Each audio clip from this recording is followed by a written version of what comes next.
Good morning student. आज हम class one का एसएसटी पढ़ेंगे। लेसन अध्याय है 18 जिसका नाम है ओणम। बच्चों, ये ओणम जो है दक्षिण भारत का सबसे प्रमुख त्यौहार है। जो केरल के वासी, वहाँ के निवासी इस त्यौहार को बहुत ही धूमधाम से मनाते हैं। सालों से इंतजार करते हैं इस त्यौहार का। जी हाँ बच्चों, जिस प्रकार हम सभी दिवाली या ईद मनाने से पहले अपने घर की साफ सफाई, अपनी साफ सफाई और अपने घर को अच्छे से कलर करना, पेंट करना, दीवारों को सजाना, घर में रंगोली बनाना आदि जो काम करते हैं, दक्षिण भारत के लोग भी इस त्यौहार को मनाने के लिए बहुत ही उत्सुक रहते हैं। बच्चों, ये ओणम जो त्यौहार है राजा महाबली की याद में मनाई जाती है। जी हाँ बच्चों, ऐसा मान्यता है कि दक्षिण भारत के लोगों का ये मान्यता है कि ओणम जो है, ओणम के त्यौहार के दिन राजा महाबली पृथ्वी पर आते हैं। जी हाँ बच्चों, और उन्हीं की खुशी में ये ओणम मनाया जाता है।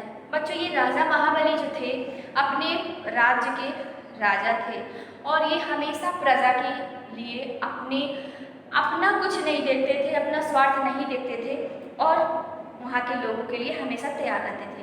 बच्चों, ये जो राजा थे वो मनुष्य थे। राजा महाबली वो हम लोग की तरह ही मनुष्य थे, लेकिन वो भगवान कैसे बन गए? भगवान का उनको पद किसने दिया? बच्चों, भगवान का पद भगवान ने नहीं दिया बल्कि मनुष्य ने दिया।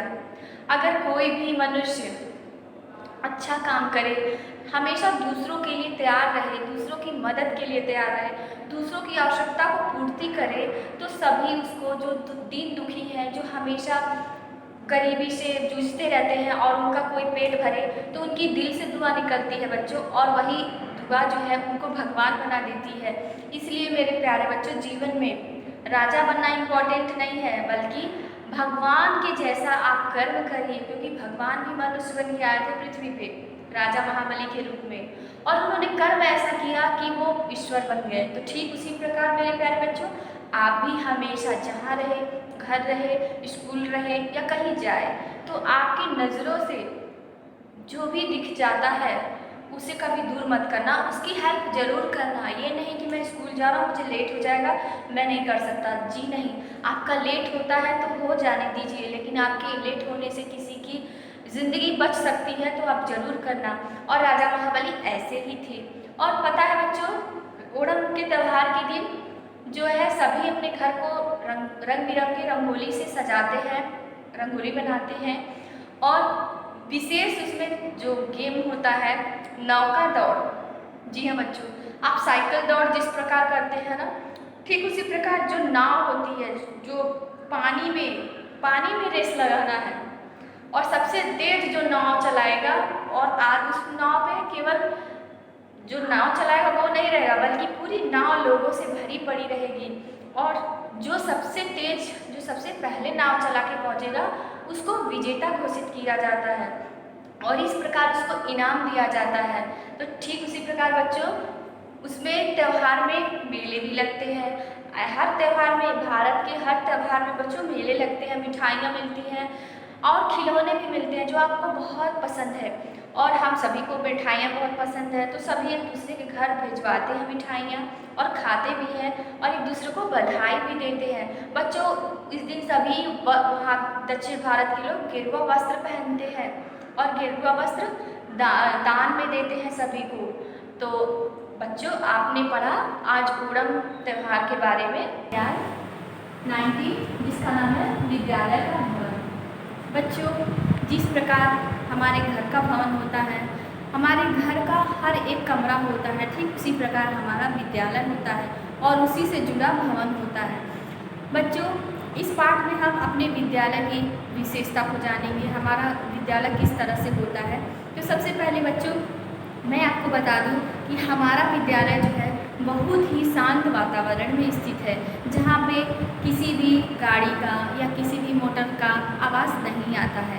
और बच्चों, विद्यालय ऐसी जगह पे ही होनी चाहिए, क्योंकि शांत वातावरण में ही अच्छी शिक्षा पढ़ने में हम सक्षम रहते हैं। और हमारे विद्यालय की विशेषता ये भी है कि हमारे चारों तरफ केवल हरियाली ही है और हमारे विद्यालय में शुद्ध वातावरण रहता है। तो बच्चों, विद्यालय हमारा बहुत बड़ा है और हमारी विद्यालय बहुत ही सुंदर है। जिस प्रकार हम अपने घर को सजाते हैं, वैसे बच्चे लोग मिलके और हमारे स्कूल के सभी सहयोगी मिलके अपने विद्यालय को सजाते हैं।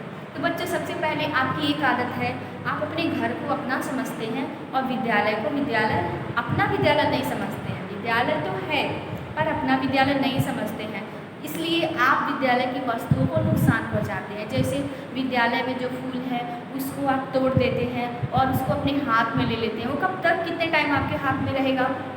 उसको तो मुरझा जाना ही है। तो इसलिए जिस फूल की शोभा आपके हाथ में नहीं, पौधों में ही अच्छी लगती है।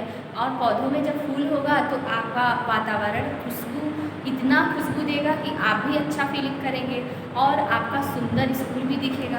तो इसलिए मेरे प्यारे बच्चों, विद्यालय की संपत्ति को नुकसान नहीं पहुंचाना चाहिए। विद्यालय में जो वृक्ष लगे रहते हैं, सुंदर सुंदर टहनियाँ लगी रहती हैं, आप जिधर से भी जाते हैं उधर तोड़ते हुए जाते हैं, ये सबसे गंदी बात है। ये ऐसा नहीं करना चाहिए। जिस प्रकार आप अपने घर में किसी भी बर्तन को गिराते हैं तो आपकी मम्मी आपको बहुत डांटती है। क्यों? क्योंकि आपने बर्तन गिरा दिया जो टूट सकता है और टूट गया तो बर्बाद हो जाएगा, नुकसान मम्मी पापा को भरना पड़ेगा। ठीक उसी प्रकार बच्चों, आपकी जो संपत्ति है ना, वो आपकी ही है और आप सोचते हैं कि विद्यालय हमारा नहीं है। जब तक हम हैं तब तक हमारा विद्यालय, ऐसा नहीं। आप जब तक इस स्कूल में पढ़ते हो तब तक वो आपका विद्यालय है और पढ़ के निकल भी जाओगे तो भी वो आपका ही विद्यालय कहलाएगा। इसलिए मेरे प्यारे बच्चों, विद्यालय की संपत्ति की सुरक्षा आपके हाथ में है।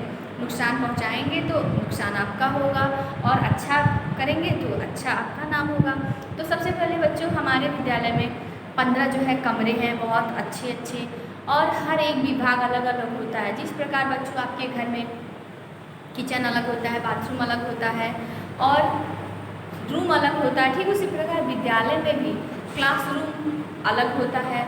और जो हमारे ऑफिस जो होते हैं, जो ऑफिस के कर्मचारी होते हैं, जो हमारे प्रधानाध्यापक का कक्ष होता है वो अलग होता है और वो अपने कक्ष में बैठ के अपना हिसाब किताब करते हैं और अपनी स्कूल की व्यवस्था को देखते हैं, किस तरह से हमारे स्कूल की व्यवस्था चल रही है, उस पर वो बैठ के मग्न करते हैं, चिंतन में रहते हैं। और जो हमारे लिपिक कार्यालय, जहाँ पे हम अपनी लिखा पढ़ी का काम करते हैं, फॉर्म जमा करना, एडमिशन करना, उनका विभाग भी अलग होता है बच्चों। और पत्रचारिका का जो कमरा होता है, जिसको हम लोग लाइब्रेरी बोलते हैं, उनका भी अलग कमरा, अलग विभाग होता है। तो इस तरह से बच्चों, सबका अपना अपना विभाग होता है और वो उस विभाग में कर्मचारी अपना काम करते हैं। और आपका भी विभाग अलग होता है बच्चों, क्योंकि आपका जो कमरा है वो सभी बच्चे एक साइड से एक रूम में बैठते हैं और इस तरह से आपकी पढ़ाई अच्छे से हो जाती है। तो इसलिए मेरे प्यारे बच्चों, विद्यालय की भवन की देखभाल करना, उसको स्वच्छ बनाए रखना हम सबके हाथ में है और हमेशा जहाँ भी रहे स्वच्छ रहे और वातावरण को भी स्वच्छ रखें। प्लीज़, जिसका नाम है विद्यालय कर्मचारी। बच्चों, बहुत ही महत्वपूर्ण अंग है विद्यालय के कर्मचारी।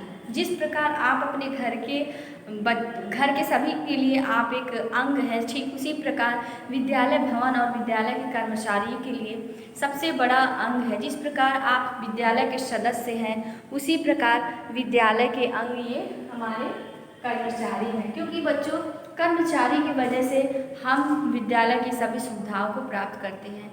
विद्यालय में हर तरह के कर्मचारी होते हैं जिनका अलग अलग विभाग होता है। बच्चों, जो संस्था के लिए, जो विद्यालय के लिए काम करता है, वो विद्यालय का कर्मचारी होता है। सबसे पहले हमारे जो अध्यापक हैं या अध्यापिकाएं हैं, वो हमारे विद्यालय के सबसे श्रेष्ठ कर्मचारी हैं, क्योंकि उनके वजह से हमें ज्ञान की प्राप्ति होती है। और उसके आगे हम लोग बच्चे जानेंगे कर्मचारी। मैंने अभी आपको बताया, कर्मचारी हर विभाग के अलग अलग होते हैं, क्योंकि विद्यालय के भवन को सुसज्जित करना, विद्यालय को सुंदर बनाए रखना, इसमें सबकी भूमिका होती है। केवल एक से विद्यालय नहीं चल सकता, केवल एक कर्मचारी से पूरा विद्यालय कभी नहीं चल सकता। ठीक उसी प्रकार जैसे आपके घर में एक इंसान रहने से घर नहीं होता, जब तक घर में सामूहिक परिवार में बच्चे ना हो, बूढ़े ना हो या फिर मम्मी पापा ना हो तो वो घर घर नहीं कहलाता। ठीक उसी प्रकार विद्यालय का जो हमारा भवन है इसमें बहुत ही कर्मचारी होते हैं जिनका अलग अलग काम होता है। तो सबसे पहले आपने अध्यापक का काम जाना कि उनका काम क्या करना है, आपको अच्छी से अच्छी शिक्षा देना, आपको मोटिवेशन देना, आपको मोटिवेट करना।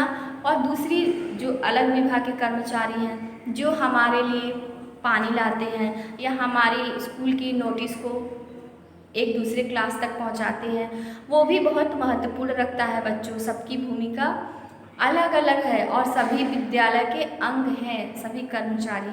और जो हमारे विद्यालय की साफ़ सफाई करते हैं वह बहुत महत्वपूर्ण रखता है।